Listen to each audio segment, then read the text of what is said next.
Oh, it's going to play.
I didn't have it.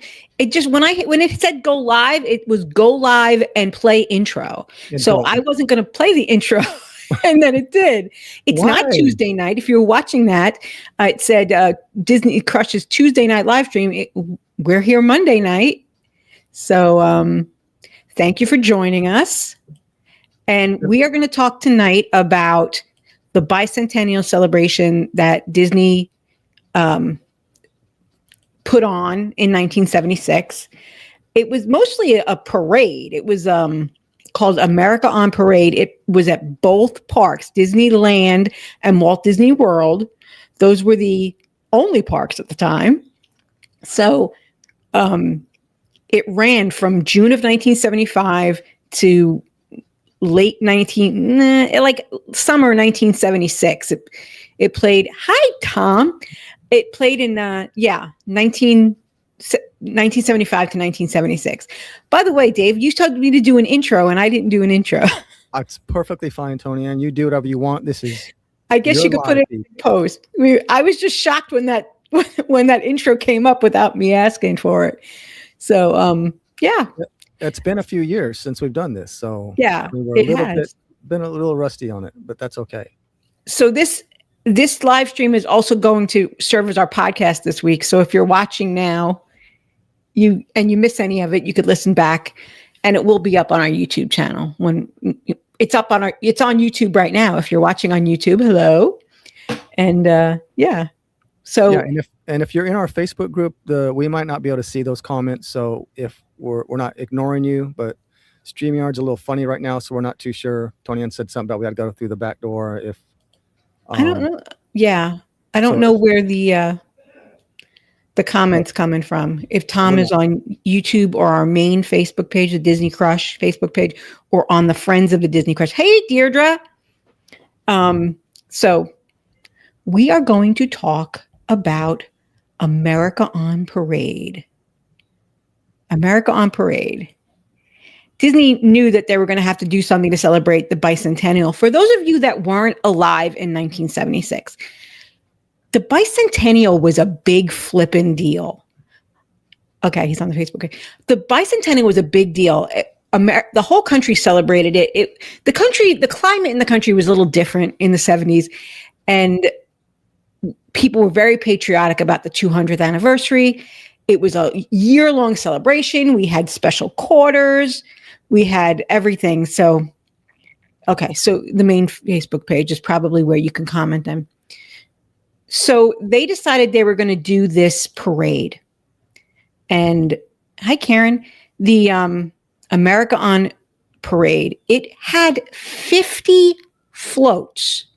So I was just talking to Dave before we came on and saying, how long was it? I don't see anything that talks about the runtime of the parade. How long they did the parade? No, like if it had 50 floats, how long did it take for the parade to go by? Oh, I don't know, but I know that, yeah, we were kind of going over some pictures. She was showing me some pictures before we started. And those way back then, those floats look good. Yeah. I mean, that was a long time ago. I mean, come Yeah. on. And those floats look good. And 50 of them. That's Yeah. incredible to me. So the parade ran in Walt Disney World and Disneyland. And people were very upset because it ran during the day and it ran at night as well.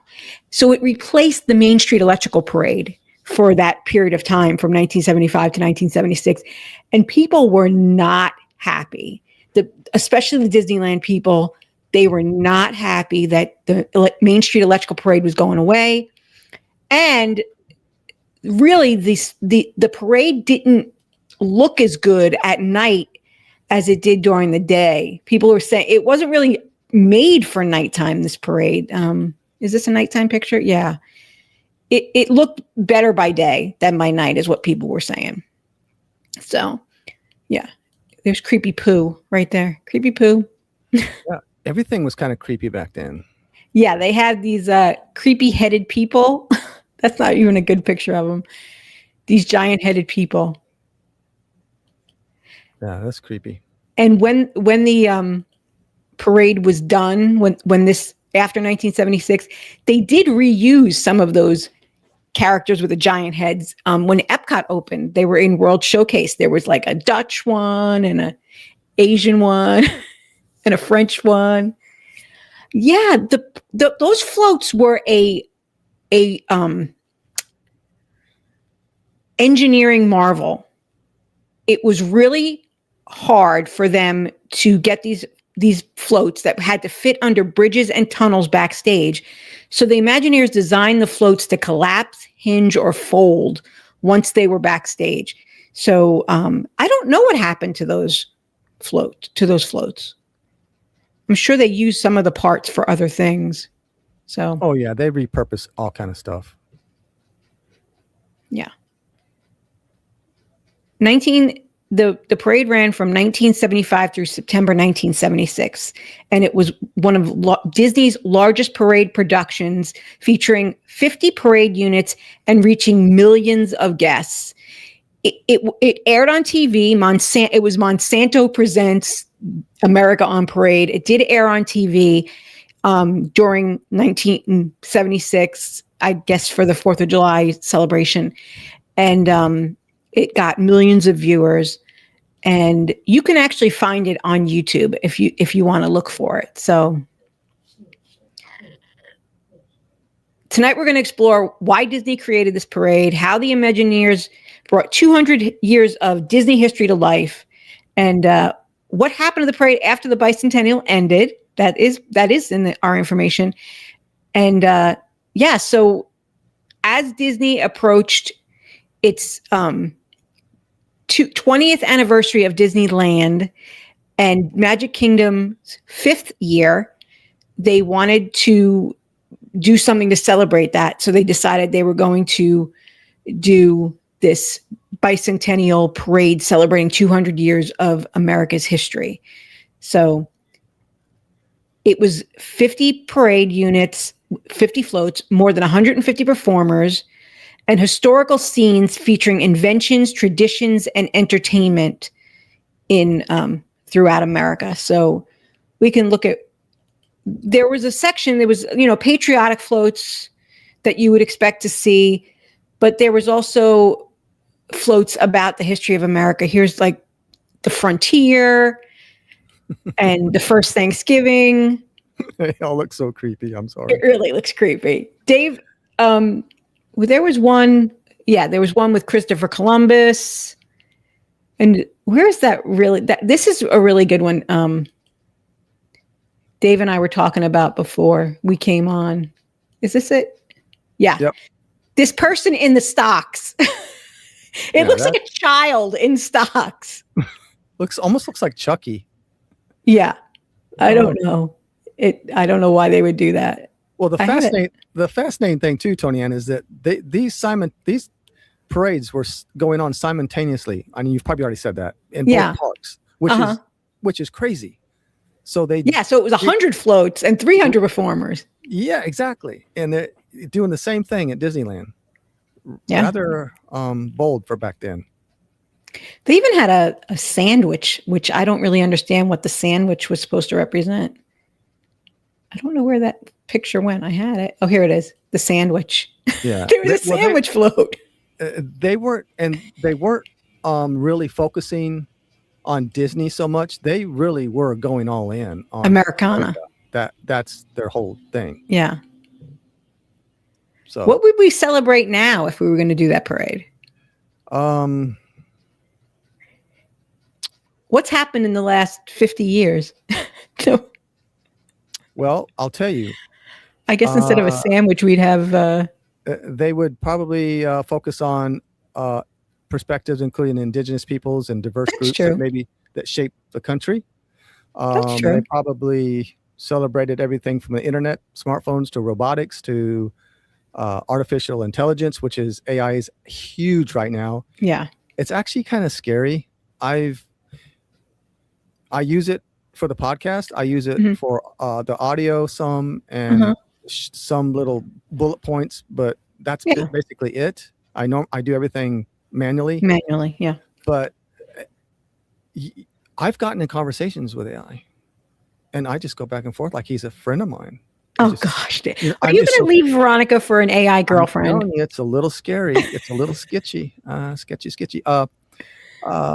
Where was I? Oh, space. The New Frontier feature. If it was going on today, if we had to pray today, it would probably focus on space administration, the Artemis program, Mars exploration, and commercial space flight, and the great outdoors, like the parks and all that great stuff. I honestly think if they did it now, Disney would focus more on their IP. Yeah, and they would stay out of politics. Oh yeah, well that's smart. And for sure, stay out of politics. So the Sherman Brothers wrote a song for this parade called "The Glorious Fourth," and America on Parade inspired Disney to design computer-controlled music system throughout the park, which has been in use since 1980. So the parade route music, you know how like if you're in a certain float comes by, you hear certain sounds, and that system was created as a result of this parade. It wasn't included in this parade. They realized they wanted it, and they created it, and they put it into place in 1980. But this parade was what got them on that. And I would argue that Liberty Square and the Hall of Presidents probably was heavily influenced by all of this. Probably. Yeah. So the parade moved through major chapters in American history, including exploration in early America, which I think I showed you. Yeah. The frontier, Christopher Columbus. And then it went through like transportation. That's why you have a steamboat captain. And I saw there was one here. Yeah. A space. Oh no, trains. I don't know what's with the can girls. I don't know what that represents in America's history. I don't know. Creepy. And the sandwich. I have the sandwich. I have a lot of pictures of that sandwich. Sports. Betsy Ross. There was a Betsy Ross float. So there was one of a spaceman, though. I don't know what happened to it. I had it. I'm sure I'll find it. So, that was the Liberty Bell. Anyway. Yeah. The railroad, Western expansion, transportation milestones, aviation, and space exploration. The giant human dolls were they were 8 foot tall, these costumes. They were 8 foot tall. So the person, I guess, their actual face is like in the middle of the chest. Yeah, it's craziness. They're 8 foot tall. That's crazy. I think you could see better in the picture with the steamboat to give you a little bit of perspective. Well, That's they what it seems intentionally made them huge like that, but I don't know. I couldn't find any information on like why. Like, why did they? Were they just trying to be so big and just out of this?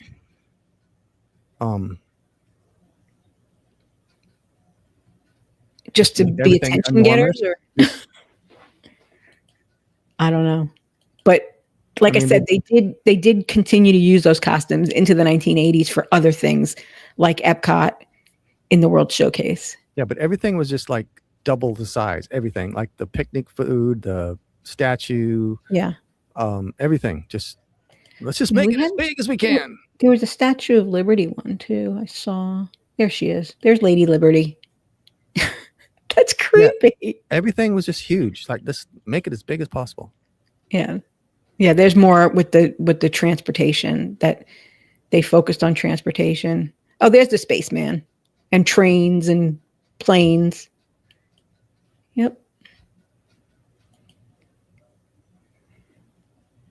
There was the music in the parade blended traditional American songs, patriotic songs, and arrangements specifically made for the parade.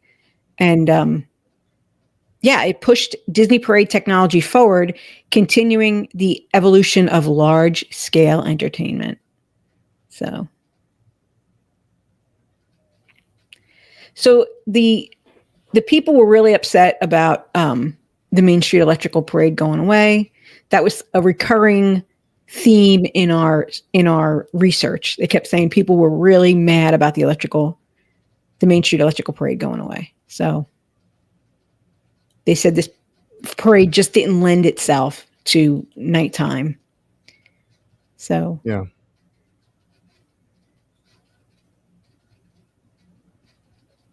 So you mentioned what you would see in a modern day version of this parade.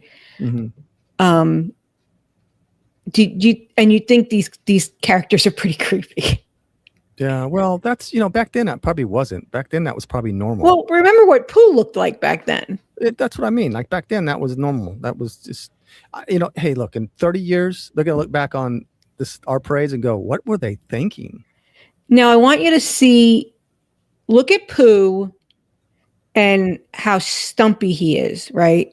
Uli's not going to be happy with that one. What? That picture. Uli's not going to be happy with that picture. Well, Tigger looks pretty good.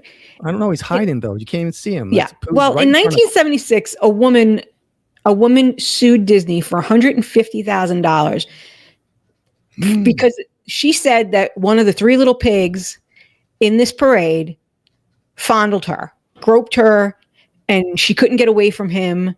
She said she gained 50 pounds as a result of the incident and sued Disney for $150,000 for assault, battery, false imprisonment, and humiliation. So Disney sent her a picture of the costume of the three little pigs, and it had these little stump arms that you see on Pooh. They weren't real arms. They weren't arms that you could articulate. They were just kind of hanging there. So she retracted her lawsuit. So I mean, yeah. Well, looking for a payday. I guess so. I can't get any of the princesses to fondle me at the No. parade. No. And you've tried? Oh, that's creepy, no. Dave. I'm right here, guys. They just walk right by me. Nothing. That's really creepy. 0.0, nothing. They had a lot of merch for the Bicentennial. As a matter of fact, I had a picture that Marcelo sent us, but I don't think I have it on the computer.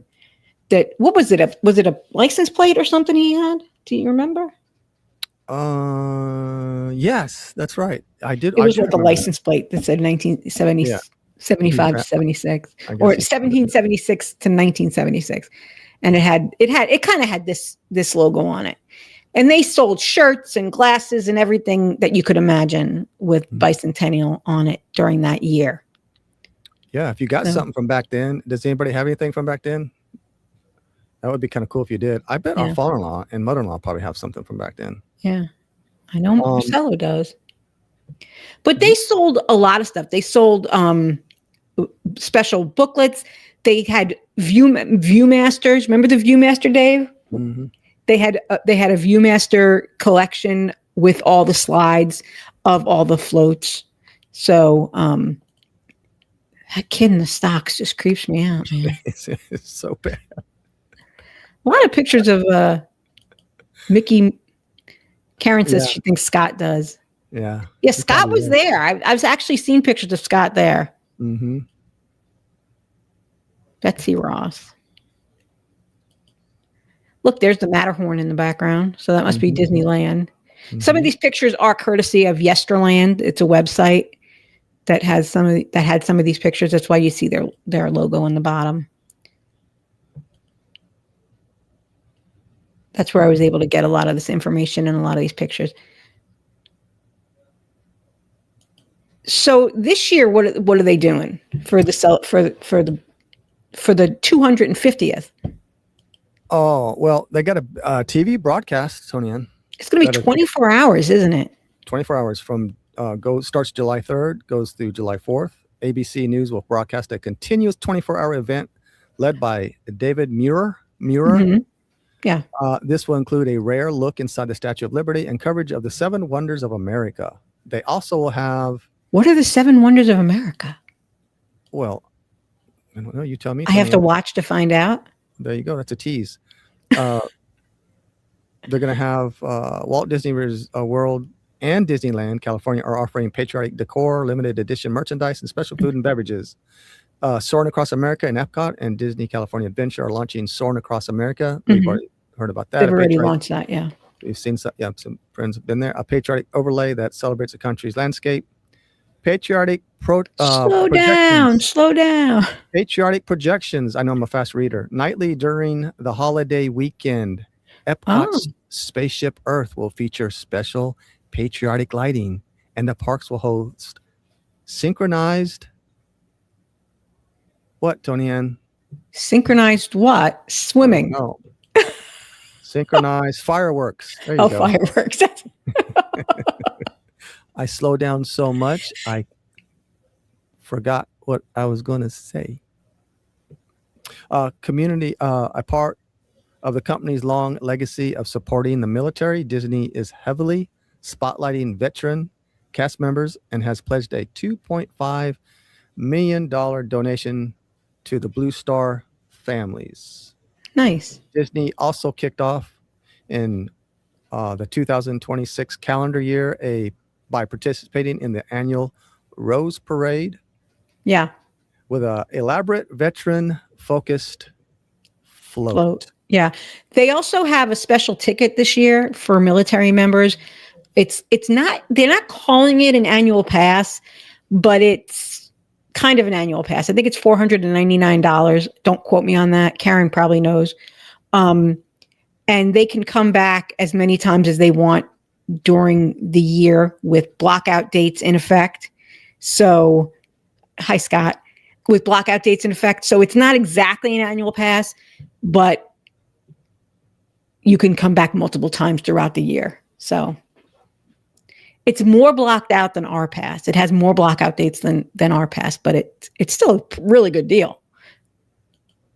Because when Dominic came home, he asked me if the salute tickets were a good deal. And I said, not this year. This year you want to get that other ticket, but it didn't matter. We didn't, his trip home was so short. I don't know what the sandwich represents. There's even mustard in the background. You see the mustard? So creepy. So this celebration on ABC, it's going to be it's going to be on National Geographic. It's going to be on Freeform. It's going to be on probably the Disney Channel. I know it's going to be on ESPN. It's going to go all through America, and it's going to go through all 50 states, they said. So I don't know.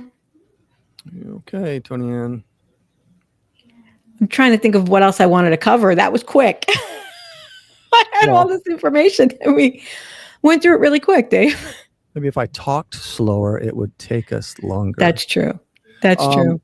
Do you want to, what was I going to say? I had something. It was there. I swear it was in my file cabinet up there somewhere, and it just got deleted, I think, or moved. And I didn't move it. So I did want to talk, since we're doing the podcast too, I did want to mention, we talked about on the last podcast about this thing with the transportation at Disney Springs. Disney also made announcements this year about the Christmas displays. First of all, the gingerbread house is not coming back ever. It's retired officially, which is what I said last year when I saw the size of the perch, that there was no way they were going to be able to host all the people that come for the gingerbread house and have that bar in there and have the giant tree.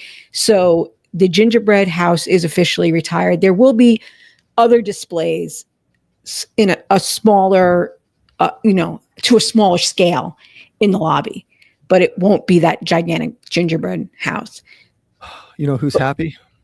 The monorail people?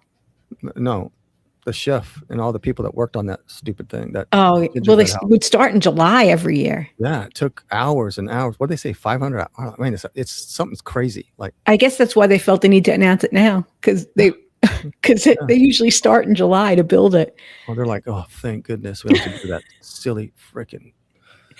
But the verbiage was very interesting because it said it was for select resort guests and people dining at the resorts with dining reservations. So it's driving home the idea that they are really trying to limit the number of randos in the resorts. And I get it. Like I've said it for years that if I was staying at the Grand Floridian during Christmas, I would be mad because there's a huge line that goes back to Victoria and Albert's and Citrico's for the monorail. So one of the reasons why you would, stay at Grand Floridian is its proximity to Magic Kingdom via monorail, and if you're waiting for an hour to get on the freaking monorail, that's not a perk of the most expensive resort at Disney. So yeah, and Tom, I'm gonna miss it because I used to fill up my backpack with that stuff. Yeah, Tom Ellison's asking, how is Dave supposed to sneak gingerbread roof shingles if it's retired? Sneak them out and sell it on the side. Right. So made a few bucks off that thing. Those shingles. So the riffraff is not being allowed at the resorts, Dave. How are you going to manage? I don't know what I'm going to do now. I don't know. They are like annual pass holders can still park for free at the resorts. So I don't. And everybody can just go to the TTC. I mean, just go to the TTC. Well, then you have to pay for parking. I know, but just pay for it and then go to the resorts. There was a rumor started by a vlogger this week that what Scott is saying right now, park at the TTC and walk. They're saying that there was a security guard at the walkway to the Poly from the TTC telling people they couldn't pass. But that was debunked by other people that had done it last week. So I don't know. Well, I don't know what to believe. People that were in the Grand Floridian at the Perch were also saying there's plenty of room for the gingerbread house. I'm here now. So yeah, there's that too. Well, but think about with the tree and the gingerbread house and the people. It attracts so many people. Yeah, I mean, I get it. I mean, you're paying for if you're staying there, you're paying all that money to be there. So do you want all these extra people? I kind of get it in a way. Right. If I was paying all that money, I'd be mad that the lobby was swamped with people. That's one of the reasons why I'm not a fan of the Poly, because the Poly's lobby is ridiculous with people. Mm-hmm. In fairness, it didn't start till yesterday. What was he talking about before that? I didn't see what Scott was saying. He was just talking about parking at the TTC and walking. Yeah. Okay. Yeah. So. I don't know. What are your thoughts on it? I mean, are you that upset that you can't? No. I don't know. Your way around, right? You're still going to figure your way around. Oh yeah. People that are in the know are going to know how to get around. Yeah. And I'm not talking about doing anything, that doesn't follow the rules. Right. Or made this happen. You're not one of those people, right, Toni-Ann? Right. I don't park at Disney Springs and take 3 buses to get to Magic Kingdom. No, I don't do that. But there are people that did, and it doesn't make sense to me to save $35 to waste 2 hours of your day. No, but So- they'll go and spend, $25 on a Mickey pretzel. $25 on a pretzel. Okay. That's how much they are, aren't they? I don't think they're $25. Scott is saying the 3 hotels each pay for one of the monorail trains, so they want them to be available for their guests. I didn't know that, Scott, but that makes sense. Of course they want them available for their guests. Yeah. So, it doesn't pay to have all those weirdos in the lobby. No, and there's a lot of people that aren't guests of the resorts, and they're on that monorail. And Scott knows. Yeah. Oh yeah. We've talked about it. What could they do? Could they have like a fast pass lane for the guests and a slower lane for the non-guests? You know what I mean? I don't know. So that would maybe deter people. Oh, I had to wait 45 minutes, got on the monorail. All these people staying in the resort got on first, and we had to wait. So then next time I might go, you know what? I don't want to go on that monorail. I had to wait 45 minutes. I don't know. That's why Scott said that's why there are always more trains on the resort line. Yeah. We have an inside baseball monorail guy listening. So so it's interesting that Disney is celebrating the 250th anniversary in such a low-key way compared to how they did it in just 50 years ago.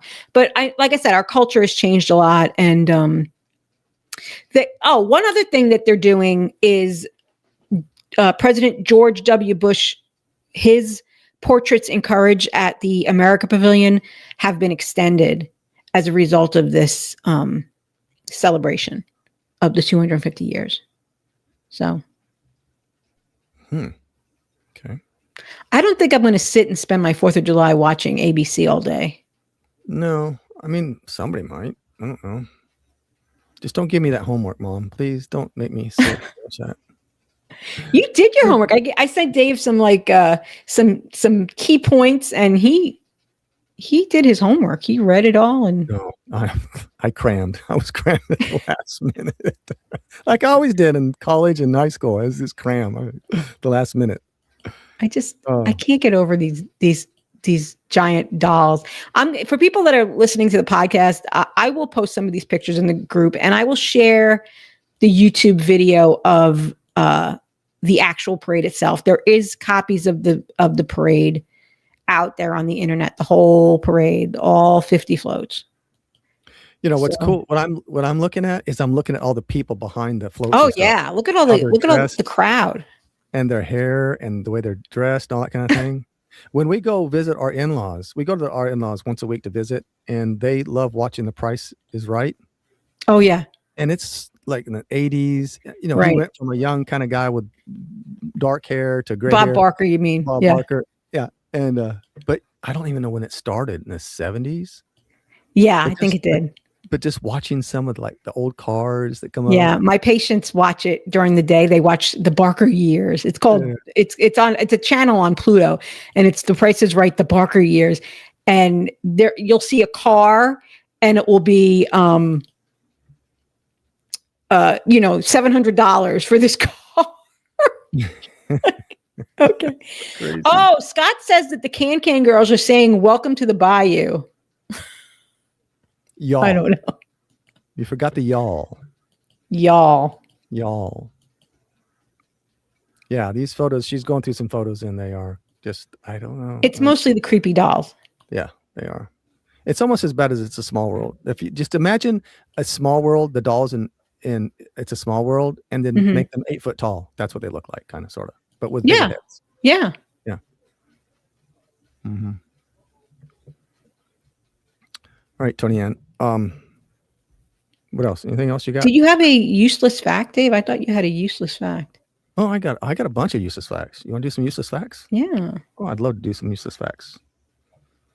On this week's Useless Facts. It's a fact. Did you know in 1976 that Jimmy Carter was elected president? He was the 39th president. I remember that. Apple Computer was founded.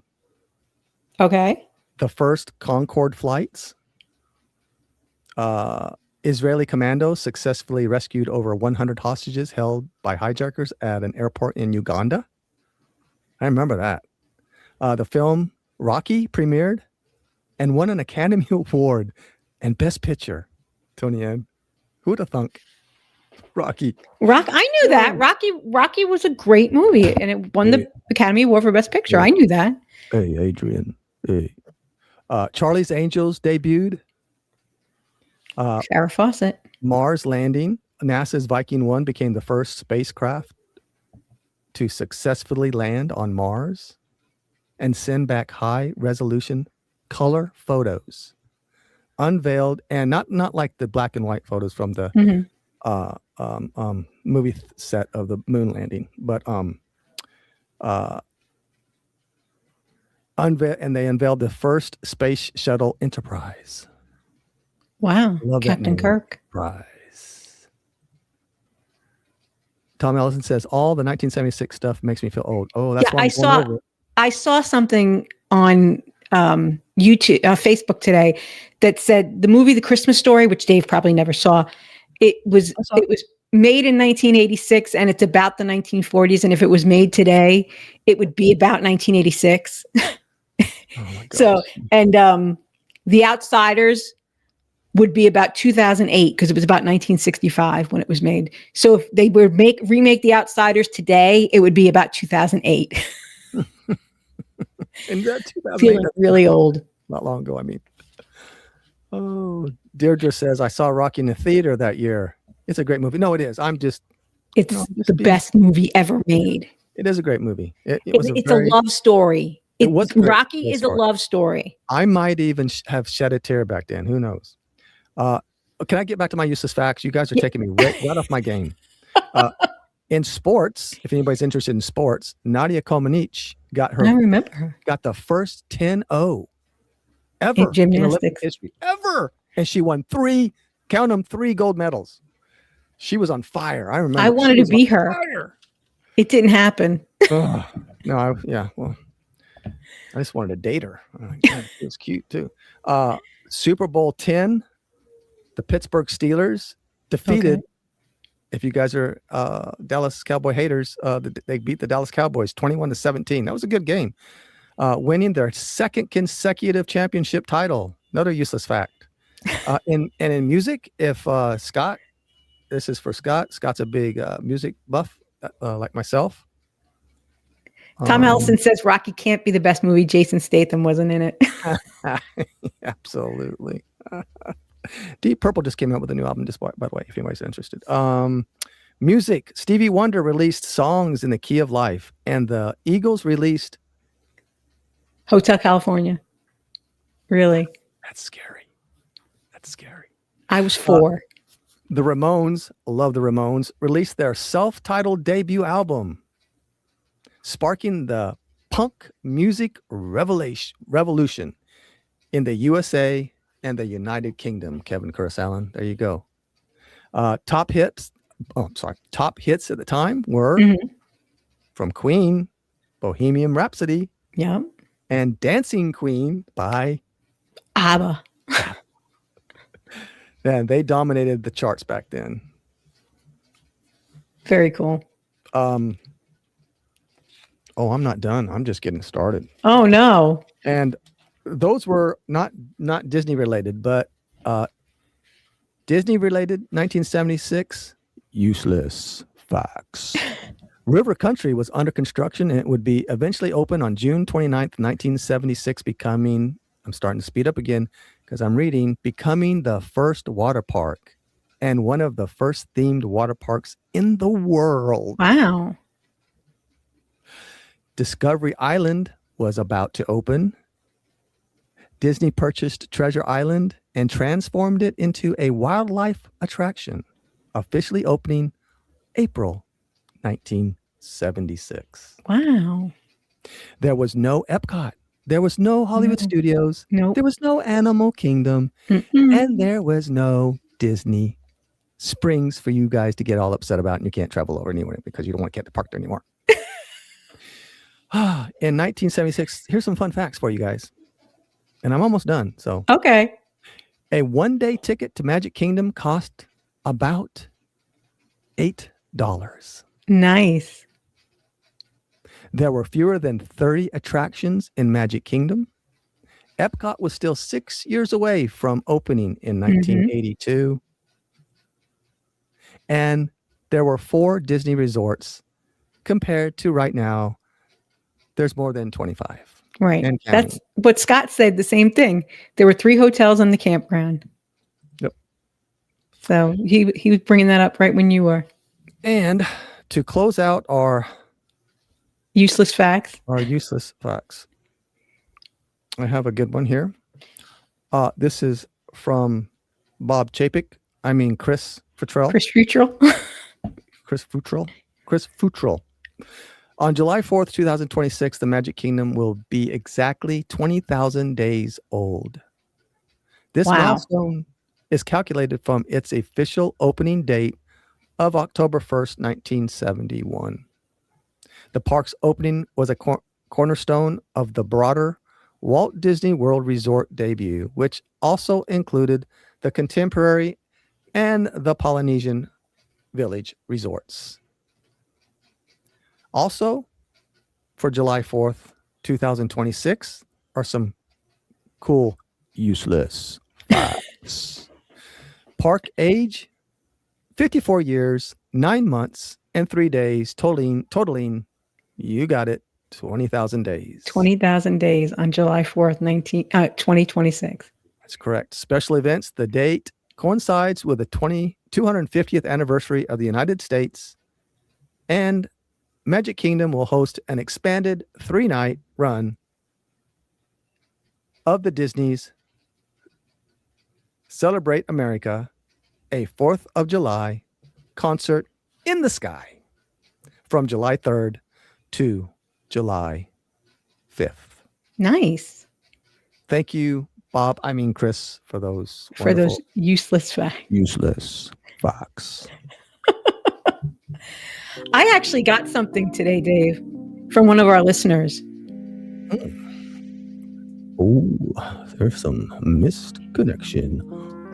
Oh, this one comes all the way from Disneyland.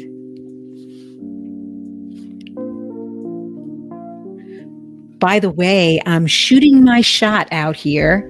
If anyone works at Disneyland, there's a bartender named blank, it's crossed out, at Oga's Cantina. I tried leaving my number with him. I feel like we had a few moments. I don't think he got my number on that receipt. If anyone can point me in his direction, it would be very much appreciated. That is a misconnection. She wants to connect with the bartender at Oga's Cantina in Disneyland. Yeah, she missed her shot. Get it? She missed her shot, yeah. She put her number on a receipt, but she doesn't think he got it. Oh, he got it. And he went right in the trash can. Dunk. So David. All right, guys. You wanted to do a live stream again. You wanted to see how it went, and yeah, maybe we'll do them like on occasion.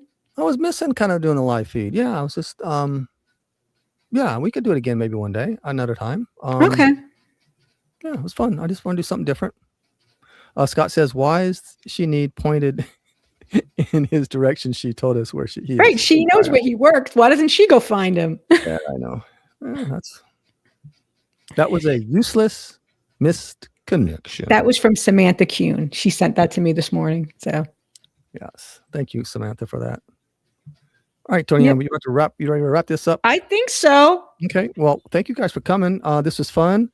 It was. We were a little rusty, but it was. Is this episode 450 of the Disney Crush podcast? I think it might be. I think it is. It is because 250. We said 450. So there you go. See, 4th of July, 250. Happy 450th podcast, David. Yeah, happy 450, Toni-Ann. This morning, that wasn't this morning. Give me a knuckle. Okay. My camera doesn't let me. Okay. On the drive home today, Wind Beneath My Wings came on, and I just started laughing because it reminds me of you. Because, you're the wind beneath my wings, podcast wise.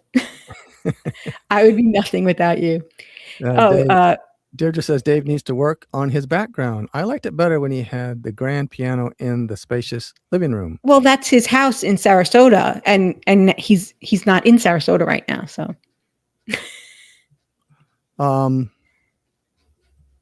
yeah, I don't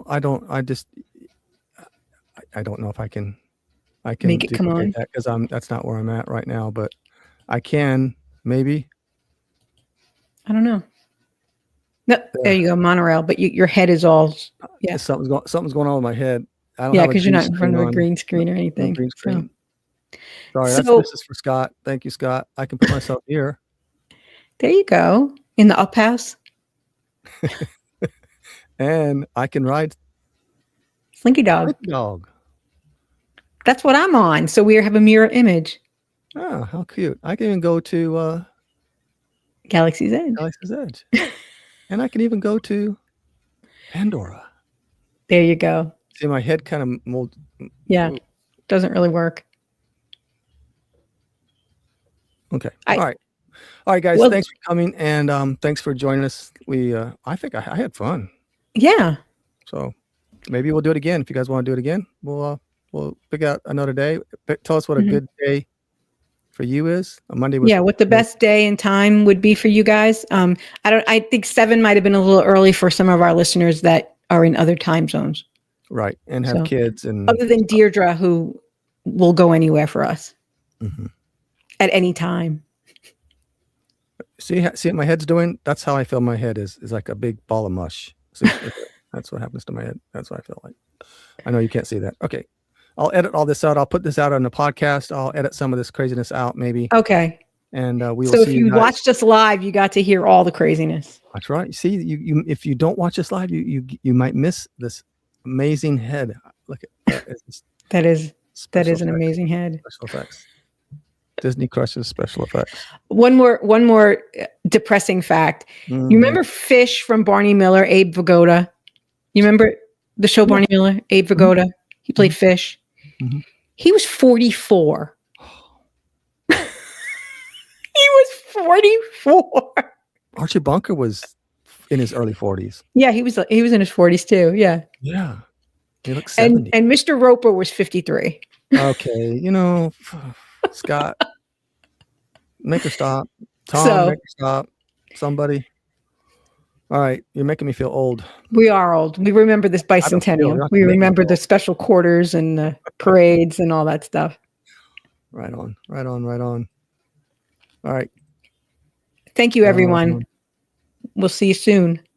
Okay, that's going to do it for this week's Disney Crush podcast. Oh, until next week, we'll be back next time at the same time and same place. So join us. Bye. Stay up. Stay.